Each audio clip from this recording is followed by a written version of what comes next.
Have you ever noticed how the most brilliant people you know just disappear? That friend who could see connections no one else saw, who asked questions that made everyone uncomfortable, who had ideas so original they seemed to come from another dimension. One day they're just gone. No explanation, no forwarding address, no social media presence. They vanished from society as if they never existed. Carl Jung discovered why this happens, and his answer is so disturbing that it exposes something deeply broken about how human societies function. The smartest people don't fail and drop out. They don't give up or lose their way. They make a deliberate choice, disappear or lose their sanity, and most of them choose disappearance. Today we're exploring why highly intelligent people, especially women, quietly exit society, why your desire to vanish might be the sanest response to an insane world, and what Jung himself did when he could no longer tolerate the collective madness around him. If you've ever felt that overwhelming urge to withdraw from everything and everyone, this video will explain why that impulse isn't weakness, it's wisdom. Before we go deeper, I need you to do something. If you've ever felt exhausted by having to translate your thoughts into simpler terms so others can understand you, if you've felt punished for seeing patterns others refuse to acknowledge, or if you've fantasized about disappearing from society entirely, type the word love in the comments right now. Let's signal to each other that we're not alone in this experience. And if you're drawn to understanding the psychological reality beneath surface appearances, especially for women who think too deeply for comfort, subscribe to Inner Wise Woman. We explore the truths that most people actively avoid. Hit that subscribe button because what we're about to discuss will make sense of experiences you thought were unique to you. Now, let's talk about what Jung observed about intelligence and social dynamics. He noticed something that contradicts everything we're taught about how society rewards intelligence. We're told that smart people rise to the top, that brilliance is recognized and celebrated, that original thinking is valued. But Jung saw the opposite. Highly intelligent people are systematically suppressed, socially punished, and eventually forced out. Why? Because genuine intelligence is threatening. Not the kind of intelligence that solves technical problems within existing frameworks. That's rewarded because it's useful and non-threatening. Jung was talking about the kind of intelligence that questions frameworks themselves, that sees through collective illusions, that refuses to pretend agreed-upon lies are truth. This kind of intelligence triggers threat responses in others. When someone can see what everyone else is working hard not to see, when someone points out contradictions that the group has agreed to ignore, when someone refuses to participate in collective denial, they become dangerous. Not because they're aggressive or harmful, but because they're exposing the invisible agreements that hold social reality together. Jung understood that human groups function through shared illusions and collective denial. We agree not to notice certain things, not to question certain assumptions, not to speak certain truths. These agreements create social cohesion and make group life possible. But they also require that everyone participate. The highly intelligent person who can't or won't participate becomes a threat to the entire system. For women especially, this is compounded by social expectations around emotional caretaking and relational harmony. A woman who sees uncomfortable truths and speaks them isn't just intelligent. She's breaking fundamental rules about female behavior. She's supposed to smooth things over, not point out problems. She's supposed to make everyone comfortable, not make them confront reality. So the social punishment for female intelligence is even more severe.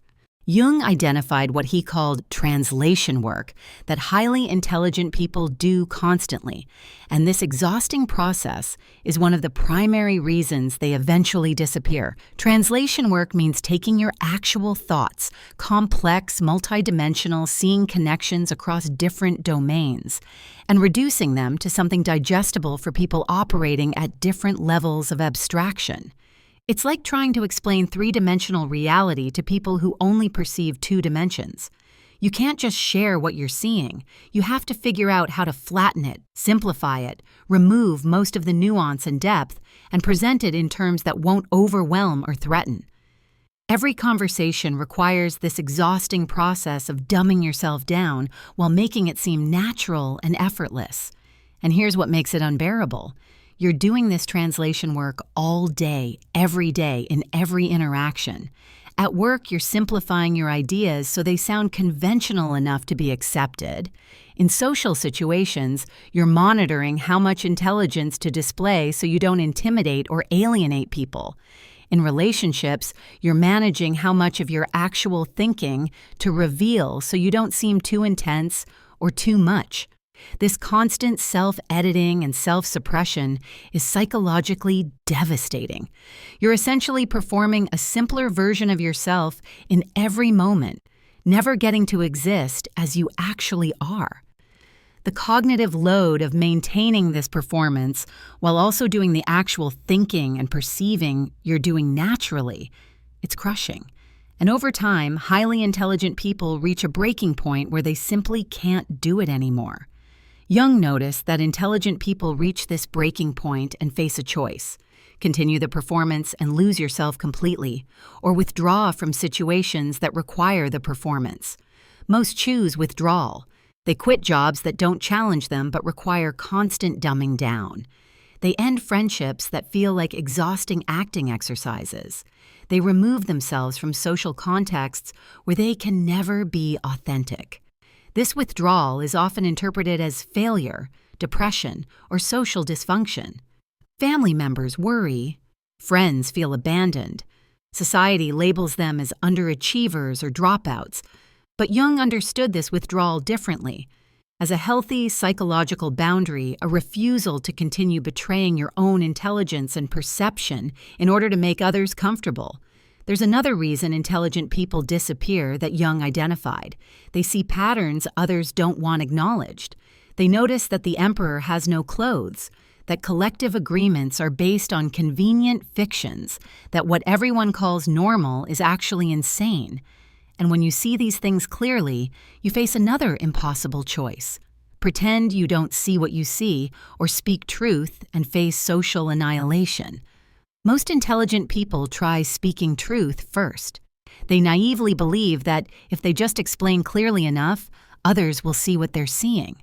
But what they discover is that people don't want to see. The collective agreements to ignore certain realities aren't accidental. They're protective. People have psychological defenses built around these blind spots, and when you try to point them out, you're attacking their defenses. The response is predictable. They don't engage with what you're saying. They attack you for saying it. You're too negative, too critical, too intense, too much. You think you're too smart, you're arrogant, you're making people uncomfortable. The message is clear. Stop seeing what you see. Stop saying what you're saying, or be excluded. For women, this punishment is particularly severe because female social value is tied to being likable and agreeable. A woman who sees uncomfortable truths and speaks them loses social currency rapidly. She's not just wrong, she's unfeminine, harsh, difficult. The social cost of female intelligence expressing itself authentically is often complete ostracism. So intelligent people learn to be quiet. They stop sharing what they're actually thinking. They nod along to conversations that bore or frustrate them. They watch everyone participate in collective delusions without comment. But this enforced silence is its own kind of death. You're present physically but absent psychologically, going through motions while your actual mind is elsewhere. Jung observed that eventually, many intelligent people stop even being physically present. They withdraw into work that can be done alone, into creative pursuits that don't require social interaction, into lives of deliberate solitude. From the outside, this looks like failure or dysfunction. From the inside, it's survival, the only way to preserve sanity in a world that punishes clarity and rewards comfortable delusion. Now let's talk about what Jung himself did when he reached this breaking point. After his split with Freud and the psychoanalytic community, Jung experienced what he called his confrontation with the unconscious, a period of intense psychological crisis where he questioned everything about his life, his work, and his place in society, and his response was radical. He withdrew.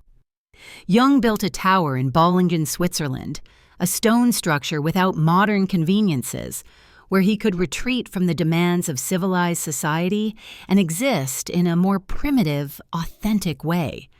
He spent extended periods there alone, working with his hands, thinking deeply, engaging with his unconscious through active imagination and stone carving.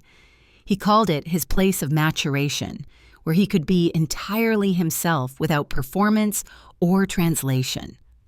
This wasn't depression or breakdown. It was deliberate withdrawal to preserve psychological integrity. Jung recognized that the social world required a version of himself that wasn't fully authentic, and he needed space where he could drop that performance and exist as he actually was.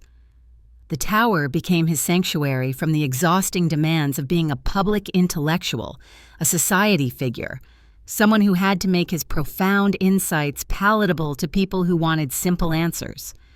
Jung's withdrawal wasn't permanent isolation. He maintained his clinical practice and continued writing, but he established a rhythm of engagement and retreat that allowed him to function in society without being consumed by it. He would immerse himself in the social world when necessary, then withdraw to Bollingen to recover, to reconnect with himself, to process what he'd observed without the constant pressure to perform or explain. This is the pattern many intelligent people discover they need: cycles of engagement and withdrawal rather than constant social presence. They can handle society in doses, can perform the translation work temporarily, can participate in collective reality for limited periods. But they need significant time alone to recover, to think without constraints, to exist without performance. For women, claiming this right to withdrawal is particularly challenging because we're socialized to be constantly available, emotionally present, and relationally engaged.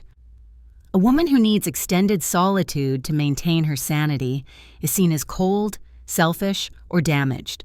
But Jung would say she's actually healthy. She's honoring her authentic psychological needs rather than destroying herself to meet social expectations. Jung also observed that the people who disappear from society often contribute the most valuable work. Away from social pressures and collective thinking, they can develop genuinely original ideas. They can see patterns that require distance to perceive. They can create work that comes from authentic depth rather than social performance. The withdrawal isn't failure. It's the condition that makes their real contribution possible. Think about the most original thinkers, artists, and visionaries in history. Most of them were known for periods of intense solitude and withdrawal. They weren't successful despite their withdrawal. They were successful because of it. The time away from collective thinking allowed them to access insights that would have been impossible while embedded in social reality and its invisible agreements about what's acceptable to see and say. If you're recognizing yourself in this pattern, if you're feeling that pull to disappear from social obligations and collective expectations, subscribe to Inner Wise Woman. We're creating a space for women who think too deeply, who see too much, who need solitude to stay sane. Join us by hitting that subscribe button. So what does this mean for you if you're feeling the urge to disappear? Jung would say, listen to that urge. It's not pathology, it's your psyche telling you that continued participation in situations that require constant self-betrayal is damaging you. Your desire to withdraw is healthy self-protection, not social dysfunction. But Jung would also distinguish between healthy withdrawal and complete isolation born from wounding.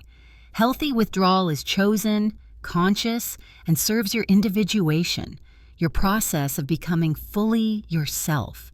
It's retreating to a metaphorical tower where you can exist authentically, think freely, and develop your genuine capacities without interference. Unhealthy isolation is reactive, unconscious, and stems from unhealed wounds that make all connection feel threatening.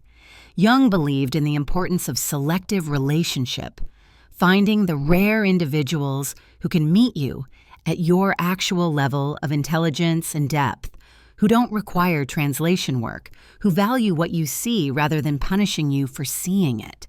The solution isn't forcing yourself to stay visible in contexts that crush your spirit, and it isn't complete permanent isolation either.